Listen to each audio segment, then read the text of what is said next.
शाखा, आप इधर से दसों दिशा में फैल रही हिंदू राष्ट्र की विजय पताका, हिंदू राष्ट्र की विजय पताका, लहर लहर ललकार रही, केवल सत्ता से मत करना, केवल सत्ता से मत करना, परिवर्तन की आवाज, परिवर्तन समाज में हमने करना है, कोई बाहर से आने वाला नहीं, हम ही हैं सब। जो शक्ति हमारे अंदर है उसको जगाना है। केवल सत्ता से मत करना, केवल सत्ता से मत करना, परिवर्तन की आवाज, जागृत जनता के केंद्रों से, जागृत जनता के केंद्रों से, होगा अमर समान, करवट बदल रहा है, भारत का इतिहास,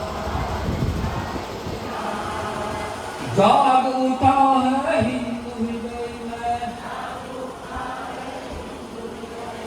विश्व विजय विश्वास,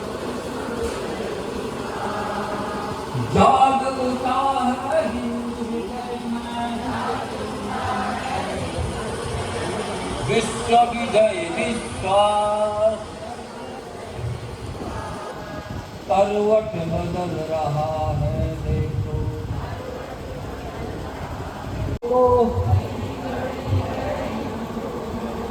भारत के निर्माण की यही घड़ी है हिंदुओं को, भारत के निर्माण की आओ नवी से ऊपर उठना हो और शुद्ध एकांत भाव से जग की पहचाना होगा, सब समाज संगठित खड़ा होगा, जय बोलो भारत माँ की, आओ नवयुग की प्रतिमा में करें प्रतिष्ठा प्राण की, केशव के संगठन दुर्ग की, सही राह को छोड़कर जो मुड़ेगी। कि हिंदुओं का नया वर्ष किस दिन प्रारंभ होता है? जिनको पता है हाथ खड़ा करें। बताइए, मातृशक्ति के हाथ नहीं खड़े हो रहे हैं, कुछ अपने भाइयों के हाथ खड़े हो रहे हैं। कितनी शर्म की बात हम सब के लिए। हाँ, आप बता दीजिए दीदी। हाँ, चैत्र के पहले नवरात्रे के दिन। ठीक, बैठिए। इनके लिए ताली बजा सकते हैं आप। इसलिए मैंने कहा आज ताली न बजाने वाला कार्यक्रम नहीं है ये। चैत्र मास की शुक्ल पक्ष की प्रतिपदा, हर महीने में कितने पक्ष होते हैं? 2 पक्ष होते हैं, एक कृष्ण पक्ष, एक शुक्ल पक्ष। दुनिया का अकेला देश भारत है जहां 6 ऋतुएं होती हैं। अभी कौन सी ऋतु चल रही है? जोर से बोलिए। ग्रीष्म ऋतु। और कौन सा महीना चल रहा है? बोलिए। ज्येष्ठ का महीना। कौन सा पक्ष चल रहा है? कृष्ण पक्ष। ध्यान में आ गया? कौन सा संवत्सर है मालूम है? संवत्सर किसी को नहीं पता होगा, है? काल युक्त संवत्सर। ताली बजा सकते हैं हम लोग। आषाढ़ का महीना, हाँ, इसमें दो पक्ष है। आषाढ़ का महीना भी ठीक है, जेठ का महीना भी इसके ठीक है। हम दो उनसे चलते हैं, एक सौर मास से चलते हैं, एक हम चंद्रमास से चलते हैं। महीना कब शुरू होता है? प्रतिपदा से शुरू हुआ और पूर्णमासी को महीने का अंतिम दिन, फिर कृष्ण पक्ष की प्रतिपदा आई महीने का पहला दिन। ये तो हो गया चंद्रमा के हिसाब से, लेकिन सूर्य के हिसाब से कहां से शुरू होता है महीना? चैत्र मास से। हम जानते हैं 31 का बीच में डाला गया। जूलियस सीजर ने कहा जब उनके नाम का हो सकता है मेरे नाम का क्यों नहीं, बीच में। उस कैलेंडर को हम सब जानते हैं, लेकिन अपने कैलेंडर को कोई नहीं जानते, जो कि विशुद्ध विज्ञान पर आधारित है। ये जो कार्यक्रम है, ये केवल कार्यक्रम के लिए कार्यक्रम नहीं करते हम लोग, कर्मकांड नहीं है ये। हम अपने संस्कार, अपनी संस्कृति से जुड़े हैं। तो साल का पहला उत्सव क्या मनाते हैं हम? वर्ष प्रतिपदा। इस्लाम को कितने साल हुए? 1400 साल। ईसाईयत को कितने साल हुए? 2000 के अनुसार कितना चल रहा है? 24। और हमारा, किसी को पता हमारा कितने साल हो गए सृष्टि को प्रारंभ हुए? 1 अरब 95 करोड़ 58 लाख 85,925वां वर्ष चल रहा है सृष्टि को प्रारंभ हुए। हम इतने प्राचीन हैं, उसको हम नहीं जानते हैं।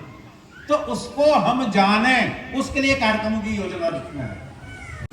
छत्रपति शिवाजी महाराज वही संघ ने अपने यहां क्यों चुना कि उनको उनके हम राज्याभिषेक को अपने उत्सव के रूप में मनाएं। अनेक हुए। तो जिस कालखंड में छत्रपति शिवाजी महाराज का जन्म हुआ, क्या स्थितियां थी देश की? कि देश के अंदर एक मतलब उदासीनता का माहौल था, हताशा का माहौल था, निराशा का माहौल था। विदेशी आक्रांताओं ने अलग अलग जगह हमारे मंदिरों को ध्वस्त करना शुरू किया था, अनेक लोगों का धर्मांतरण कर दिया था, किसी को कुछ दिखता नहीं था रास्ता, सब समाज ये मान के बैठ गया था शायद नियति यही है। ऐसे समय में शिवाजी महाराज का जन्म होता है और इस देश के अंदर आशा का एक नया संचार वो व्यक्ति करता है। 1977 में 1977 उत्तरी वियतनाम की रक्षा मंत्री का हिंदुस्तान में दौरा हुआ। शायद महाराज हिंदुस्तान में लड़ रहे थे, तुम्हारा उससे क्या नाता? तो उत्तरी वियतनाम की रक्षा मंत्री ने कहा कि 1955 से लेके 1975 तक 20 साल तक हमने दुनिया की सबसे शक्तिशाली ताकत अमेरिका के नाकों पर चने चबवाए थे, उनको परेशान करके रखा और अमेरिका हमारा कुछ नहीं कर पाया। इतना सा वियतनाम 1955 से 75 तक 20 साल तक बढ़ता रहा। बोला कि वो रण कौशल, वो गुरिल्ला वॉरफेयर, वो लड़ने की तकनीक, वो सारी योजना रचना, ये हमने शिवाजी महाराज के जीवन से सीखी है। इसलिए मैं उनके चरणों में शीश नवाना चाहती हूं, उनको माल्यार्पण करना चाहती हूं। ये कौन कह रहा है? वियतनाम की एक रक्षा मंत्री भारत के अंदर शिवाजी के चित्र पर माल्यार्पण करना चाहती, वहां की सेना यहां उस शिवाजी महाराज से सीखती है। और हम में से कितने लोग शिवाजी महाराज का नाम जानते हैं? कितने बच्चों को उनकी माएं बताती हैं शिवाजी महाराज का जीवन? अभी एक कार्यकर्ता गीत गा रहे थे, उसमें गुरु गोविंद सिंह जी के 4 बच्चे 2 युद्ध में मारे गए, चमकौर की लड़ाई में 2 पकड़े गए, दोनों पर दीवारों पर लग गया। छोटा भाई बड़े भाई से बस भैया 9 साल के बच्चा वो 7 साल का बच्चा कह रहा है बस भैया यही तेरी देशभक्ति, अपने प्राणों को संकट में डाल के रोने लग गया। तो गुरु गोविंद सिंह जी का बड़ा भाई बेटा कहता है नहीं भैया मैं इसलिए नहीं रो रहा हूं। एक के घर में गया 2 साल का बच्चा ऐसे लेटा हुआ और लगा हुआ था अपना। मैंने मां से पूछा उसके लिए क्या कर रखा है? और जब मां गर्भवती होती है उसको कुछ अलग अलग चीजें खाने की, कोई खट्टा पसंद करता है, कोई मीठा पसंद करता है, कोई कुछ पसंद करता है, कोई कुछ घूमना पसंद करता है, कोई कुछ देखना पसंद करता है। तो उसके मां जो सहेलियां थी जीजाबाई की, तो राम नरेश गडकरी लिखते हैं कि जीजाबाई से वो सहेलियां पूछती है कि बहन तुम क्या पसंद करती हो, तुम क्या खाना चाहोगी, तुम क्या करना चाहोगी? उन खड़गों को लेकर के मैं निकली हूं सिंह पर सवार होके, और इस पृथ्वी पर जहां जहां पर राष्ट्र विघातक शक्तियां हैं, जो देश को नुकसान पहुंचाती हैं, उनका मैं समूल नाश कर रही हूं। ये मां जीजाबाई अपनी सहेलियों को उत्तर देती है। तो सहेलियां कहती हैं, क्या तुम दिन में ऐसे सत्य देख रही हो? तुम्हें याद नहीं है एक राजा पूरे पूना को, और पूना के बीच में संबल रहा था, उसमें फटे हुए जूते लटका दिए थे, और जो समाज था उस समय अपने घरों के खिड़कियों से, झरोखों से ऐसे झांक करके उस दृश्य को देखता था। किसी की हिम्मत नहीं कि कुछ कर सके। तुम्हें क्या वो दृश्य याद नहीं है? ये उसकी सहेलियां उस मां से कहेंगी, लेकिन वो मां तो कुछ और अपने मन में निश्चय करके निकली, क्योंकि जब बोला कि जब हम विवाह करेंगे, हमारी संतान होगी, उस संतान को पालने पोस के अपने संस्कार देने का काम मैं करूंगी, तुम्हारा हस्तक्षेप नहीं होगा। राजकुमार ने कहा मुझे स्वीकार है। दोनों का विवाह हो गया, एक संतान हुई, बड़ी हुई, वो सन्यासी हो गई, दूसरी संतान हुई, वो सन्यासी हो गई, तीसरी संतान हुई, वो सन्यासी हो गई। मां मंदालसा ने 3 बच्चों को जन्म दिया, तीनों सन्यासी हो गए, तीनों देश धर्म के लिए अपने जीवन को समर्पित कर दिया। जब चौथी संतान होने को थी, राजा अपनी पत्नी के पास आया, बोला देवी मेरे पर कुछ तो कृपा करो, 3 बच्चे आपने देश के लिए, धर्म के लिए न्यौछावर कर दिए। हम सब संघ के कार्यकर्ता हैं, हमारे घरों में कोई आते होंगे कार्यकर्ता, जिनको कहते हैं कौन है, प्रचारक हैं।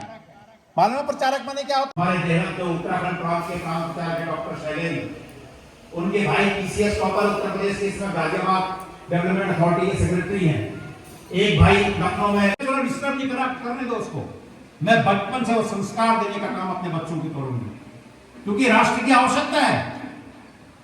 ऐसी परिस्थितियां कैसे बने, वो मां बच्चे को जन्म देती है, मां जीजाबाई बचपन से देशभक्ति के संस्कार उसके अंदर भरती है। जब वह 11 साल का बच्चा था, अपने पिता के साथ बीजापुर दरबार में, सुल्तान के जब दरबार में पहुंचा, उस दरबार में जाने का जो सिस्टम था, उस दरबार के अंदर आप जा रहे हो, झुक करके कोर्निश बजाना होता था, इसको कोर्निश बजाना, सलाम करना झुक करके। तो पिता बेटे से कह रहा, बेटा सुल्तान बैठे हैं, कोर्निश करो, सलाम करो। वो 11 साल का बच्चा ऐसे आंखें उठाए दौड़ता हुआ अंदर जाता है, और चारों तरफ से घूम के देखता है। पिता फिर कहता, बेटा को आप में कितने साल के थे हो, मालूम है किसी को? है जी, 11 साल के थे। ध्यान में आ गया? गंगा जल लेकर के आए, और जब राज्याभिषेक करने के लिए शिवाजी महाराज से कहा, महाराज आपका राज्याभिषेक इसलिए जरूरी है, जब आपका राज्याभिषेक हो जाएगा तब समाज आपको मान्यता देगा कि हाँ ये शासक है। तो ज्येष्ठ शुक्ल त्रयोदशी को उनका राज्याभिषेक होता है। पूना और आसपास के अनेक जिलों को विजय हासिल कर लेते हैं। तो जब वो सरसंघ चालक बने, ऐसे अपने कार्यकर्ताओं के साथ बैठे, उन्होंने कहा मैं योग्यता क्षमता में गुरु जी के आगे पसंगे भर भी नहीं हूं, लेकिन फिर भी मुझे भरोसा है मैं इस संगठन को आबाद गति से आगे बढ़ा के ले जाऊंगा। क्यों? मुझे भरोसा इसलिए मेरे साथ ये देव दुर्लभ कार्यकर्ताओं की अखंड श्रृंखला है, जिनके पर मुझे भरोसा है कि जो काम इन्हें सौंपा जाएगा ये पूरा करेंगे। जिस संगठन के अंदर नेतृत्व का कार्यकर्ताओं का नेतृत्व पर भरोसा होता है, वो संगठन दीर्घजीवी होता है। 100 साल अगले साल हम मनाने, 600 सैनिकों को लेकर के गुप्त मार्ग से शिवाजी महाराज को निकाला जाता है। सिद्दी मसूद उसने घेरा डाल रखा है, वहां पर उसका कब्जा है। योजना क्या बनी, वो तो उधर से निकलेंगे, लेकिन मुख्य मार्ग से पालकी शिवाजी की निकाली जाएगी, उसके साथ 1000 सैनिक जाएंगे। लेकिन उस पालकी में बैठेगा कौन?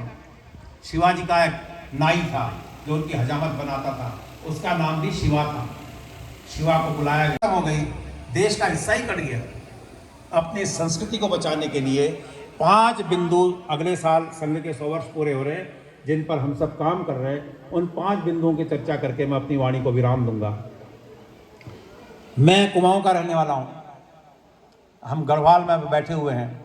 हम में से कितने लोग ऐसे हैं जिनकी नई जनरेशन बच्चे वो अपनी भाषा बोलते हैं? जरा हाथ खड़ा करिए। जिनके बच्चे अपने घर में गढ़वाली बोलते हैं, या पंजाबी है तो पंजाबी बोलते हैं, बंगाली है तो बंगाली बोलते हैं। बताइए कितने लोग हम बैठे हैं?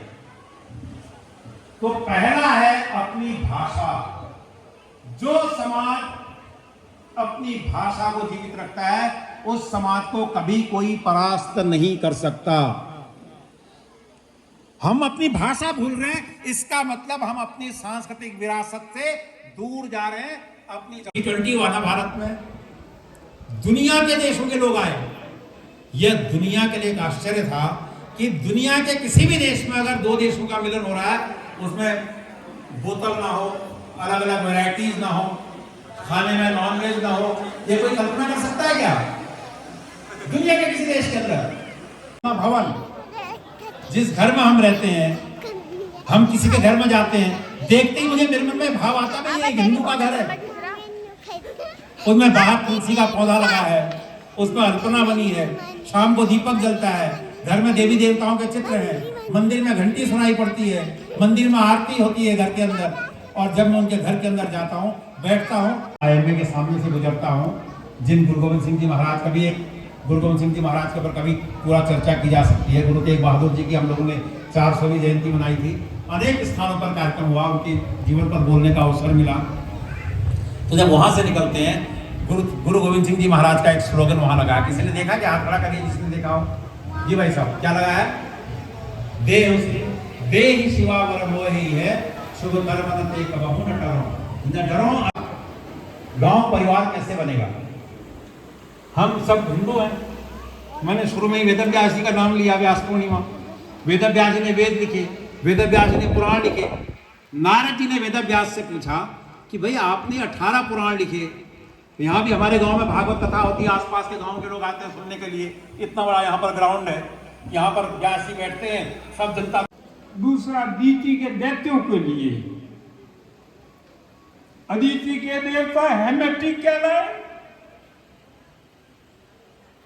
जिसे आर्य कहते हैं, श्रेष्ठतम, अपने देवी के चरित्र के कारण, और वो सेमेटिक हुए, जिसको आज सीरिया कहते हैं। आज भी लड़ाई चल रही है वहां से। तो ऋषि ने कहा सतोगुण,